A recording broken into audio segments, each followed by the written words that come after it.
नमस्कार विद्यार्थी मित्र मैत्रिणींनो, आपले सर्वांचे अभिजित सर्च अकॅडमी पुणे या ई लर्निंग प्लॅटफॉर्म चॅनलवर मी अभिजित सोळंकी आपलं सर्वांचं मनपूर्वक स्वागत करतोय. सर्वांना शुभ सकाळ. आज या ठिकाणी वेगवेगळ्या ज्या सर्वसेवा परीक्षेकरिता जाहिराती प्रसिद्ध होतात, त्या परीक्षेमधील अत्यंत महत्त्वाचा आणि या विषयामध्ये जर तुम्हाला आउट ऑफ तर मार्क मिळणार नाहीत, मिळू शकत नाही, कारण हा खूप मोठा सिलेबस आहे यांचा वेगवेगळ्या विषयांचा. म्हणजे एकूण सामान्य ज्ञान म्हणजे ज्याला आपण जीके किंवा जीएस म्हणतो, त्यामध्ये 6 विषयाचा समावेश होतो. ओके, तर त्यामध्ये ते कोणते विषय आहेत, त्या विषयामध्ये कोणती शालेय पुस्तक, बघा आता काय काय याच्यामध्ये असणारे महत्त्वाचे टॉपिक मी सांगणारच आहे. सामान्य ज्ञान या विषयामध्ये असणाऱ्या कोणत्या घटकांचा समावेश होतो, शालेय पुस्तक कोणती वाचायची आहेत, जीके जीएस या विषयामध्ये किती इम्पॉर्टंट आहे, या विषयाचं किती अवघड आहे. परंतु ते जर तुम्हाला या व्हिडिओ जर तुम्ही बघितला, तुम्हाला नेमकं कळणार आहे नेमका टॉपिक त्या त्या विषय. म्हणजे इतिहासामध्ये काय वाचायचं, भूगोलमध्ये काय आहे, चालू घडामोडी, अर्थशास्त्र असेल, पंचायत राज, राज्यघटना तर खूप मोठी आहे, नेमकं कोणता अभ्यास करायचा आहे, त्याच टॉपिक वरचे तुम्हाला या ठिकाणी प्रश्न विचारले जातात. तर आपण शेवटपर्यंत हा व्हिडिओ बघा. व्हिडिओच्या माध्यमातून तुम्हाला संपूर्ण माहिती, आज जे 20 प्रश्न आहेत तुमचे 40 गुण, किंवा तलाठी पदाकरिता 25 प्रश्न 50 गुण असतात, किंवा इतर सगळ्या परीक्षेला 20 ते 25च्या दरम्यान प्रश्न या ठिकाणी विचारले जातात. म्हणजे 25% वेटेज या विषयाचं आहे. त्याच्या अगोदर आपल्याकडे तलाठी भरती असेल, नगर परिषद किंवा अंगणवाडी सुपरवायझर पदाकरिता ऑनलाईन बॅचेस आहेत. यामध्ये बॅचेस स्टार्ट झालेले आहेत. पीवायक्यू एमसीक्यूचा सराव, त्यासोबत पीडीएफ नोट्स आपण देतोय तुम्हाला प्रिंटआउट झेरॉक्स काढण्यासाठी. तज्ञ अनुभवी शिक्षक, व्हिडिओ डाउनलोड करण्याची सुविधा असणार आहे, आणि टेस्ट सिरीज सुद्धा अवेलेबल असणार आहे. तुम्ही घर बसून तुमच्या वेळेनुसार लेक्चर बघू शकता.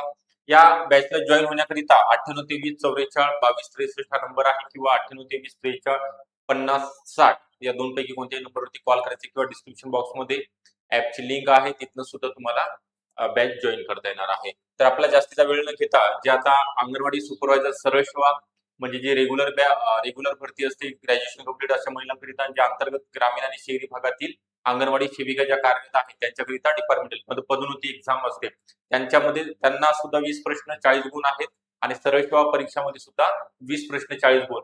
तलाठी भरतीकरिता 25 प्रश्न 50 गुण, नगर परिषदमध्ये 50 प्रश्न 100 गुण आहेत. 50 प्रश्न 100 गुण म्हणजे एक प्रश्न 2 गुणाकरिता विचारला जातो. इतर सुद्धा परीक्षा आहेत, महानगरपालिका कोणतीही एक्झाम घ्या, प्रत्येक परीक्षेमध्ये सामान्य ज्ञान जीके जीएस हा कंपल्सरी विषय असतो मराठी व्याकरण प्रमाणे. तर आपल्याला शालेय पुस्तक कोणती वाचायची, आणि जीके जीएस विषय अवघड वाटतोय, लक्षात राहत नाही वाचलेलं, तर बघा एकदा मी तुम्हाला टॉपिकचे नाव सांगतो, विषयाचे नाव सांगतो, त्यामध्ये काय करायचं आहे, तुम्हाला कोणत्या परीक्षेला काय डिमांड आहे, त्या विषयामध्ये काय विचारलं जातं. तर इतिहासाकरिता तुम्हाला प्राचीन नाही करायचं, तर मध्ययुगीन सुद्धा नाही, फक्त आधुनिक भारताचा इतिहास. ओके, नोट डाऊन करून घ्यायचंय, आधुनिक भारताचा इतिहास. तसेच प्लस समाजसुधारक, महाराष्ट्रातील समाजसुधारक जे महत्वाचे, आता भरपूर समाजसुधारक आहेत, त्यापैकी सुद्धा 5 ते 6 समाजसुधारकावरती जास्तीत जास्त प्रश्न या ठिकाणी विचारले जातात. मग त्यामध्ये कोण आहेत, भारतीय राज्यघटनेचे शिल्पकार, मसुदा समितीचे अध्यक्ष डॉक्टर बाबासाहेब आंबेडकर, त्यानंतर महात्मा ज्योतिबा फुले आहेत, राजश्री शाहू महाराज आहेत, महर्षी अण्णा कर्वे आहेत. हे जे काही समाज सुधारक आहे यांच्यावरती जास्तीत जास्त प्रश्न विचारले जातात. मग तुम्हाला ते करायचं आहे. सावित्रीबाई फुले आहेत.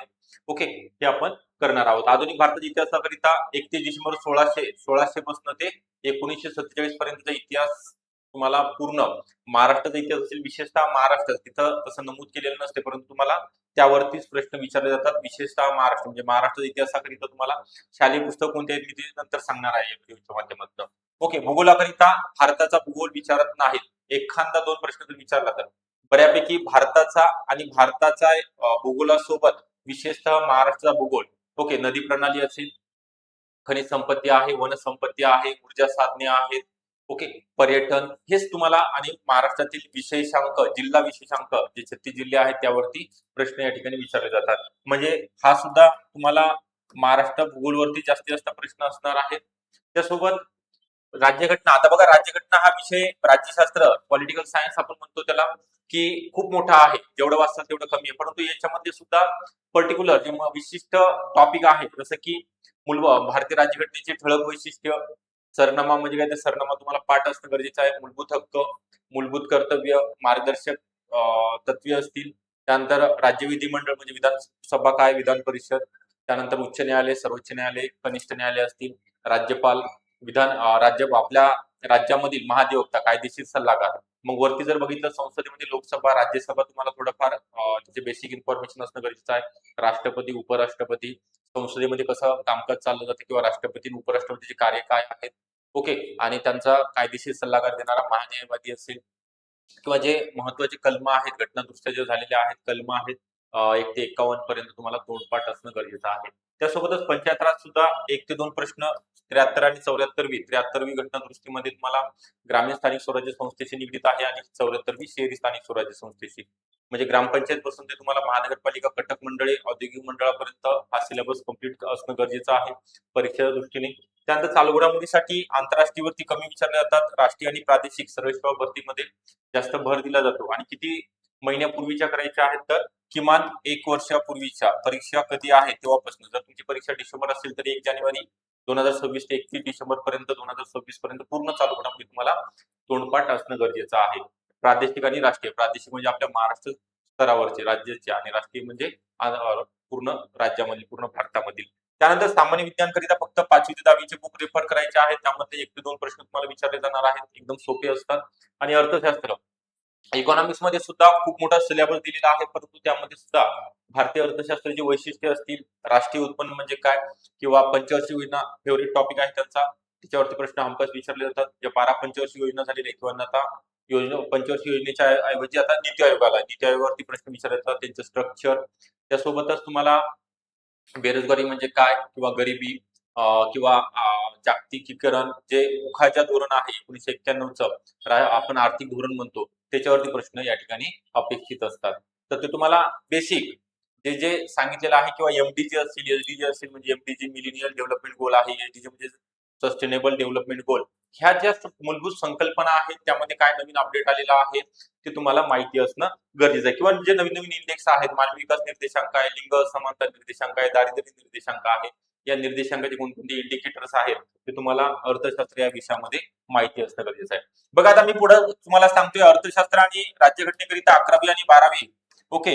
11वी आणि 12वीचं शालेय पुस्तक तुम्हाला वाचणं गरजेचं आहे. त्यानंतर जे रेफरन्स बुक मी सांगितलेले आहे दुसऱ्या व्हिडिओमध्ये, कोणत्या विषयाकरिता कोणतं बुक रेफर करायचं आहे. त्यानंतर सामान्य विज्ञानकरिता 5वी ते 10वीचे बुक रीड करा. त्यामधलंच येथे कोणतंही रेफरन्स बुक युज करण्याची आवश्यकता नाही. त्यानंतर चालू घडामोडीसाठी कोणतं डेली न्यूजपेपर रीड करणं गरजेचं आहे. त्यासोबत टीव्हीवरच्या बातम्या, न्यूज चॅनल जे चांगले सांगितलेले आहेत तुम्हाला त्यावरती चांगल्या प्रकारच्या न्यूज दाखवले जातात.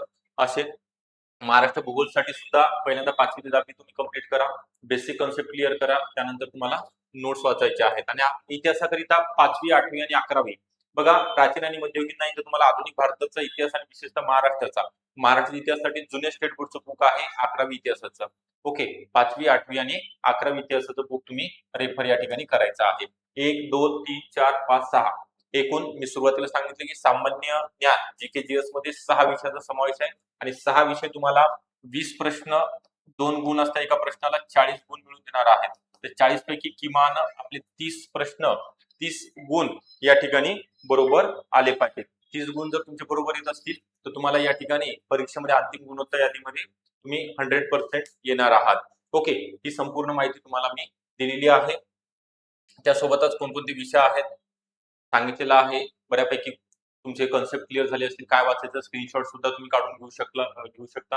त्यासोबत आपल्याकडे अंतर्गत बॅच आहे, तलाठी भरती आहे, ज्या आता अपकमिंग ऍडव्हर्टाइजमेंट आहेत, नगर परिषद असेल, वेगवेगळ्या सर्व सेवेच्या त्या सर्व परीक्षाकरिता आपण प्रॉपर गायडन्स या ठिकाणी देतोय ऑनलाईन बॅचेसच्या माध्यमातून. आणि याच्यामध्ये सर्व विषयाचे तुम्हाला मी सांगितले की तुम्हाला काहीच परचेस करण्याची आवश्यकता नाही, सर्व विषयाच्या पीडीएफ नोट्स देतोय जेणेकरून तुम्हाला सर्व लेक्चर बघायचे आहेत, कन्सेप्ट क्लिअर करायचे आणि नोट्स मधनं अभ्यास करायचा आहे. लेक्चर अनलिमिटेड वेळा असतील, टेस्ट सिरीज सुद्धा तुम्हाला वेगळी जॉईन करण्याची आवश्यकता नाही, बॅच मध्ये असेल लाईव्ह प्लस रेकॉर्ड आहे आणि तुमच्या वेळेनुसार तुम्ही बघू शकता. तर बॅच जॉईन करण्याकरता 9823442263 किंवा 9823435060 या नंबरवरती संपर्क करायचा आहे किंवा डिस्क्रिप्शन बॉक्समध्ये ऍपची लिंक आहे, तिथनं सुद्धा तुम्ही ऍप डाउनलोड करून रजिस्ट्रेशन करू शकता. ओके. व्हिडिओ आवडला असेल नक्की लाईक करा, चॅनलला नवीन असाल तर नक्की सबस्क्राईब सुद्धा करा. प्रत्येक विषयाला वेटेज देण्यात आलेला आहे, कोणताही विषय सरळ मध्ये स्किप करता येत नाही, टॉपिक सुद्धा स्किप करता येत नाही. तुम्हाला प्रॉपर प्लॅनिंग करावं लागणार आहे आणि त्या प्लॅनिंगनुसार त्याचं इम्प्लिमेंटेशन अंमलबजावणी सुद्धा करावी लागणार आहे. त्यावेळेसच येणाऱ्या परीक्षेमध्ये तुम्हाला यश मिळणार आहे. आणि सामान्य ज्ञान हा विषय खूप मोठा आहे, व्हास्ट सिलेबस आहे. तुम्हाला जेवढा अभ्यास होईल तेवढा कमी आहे. तर प्रॉपर गाईडन्स घ्या. तुम्हाला नक्की या ठिकाणी यश मिळणार आहे. Okay, thank you.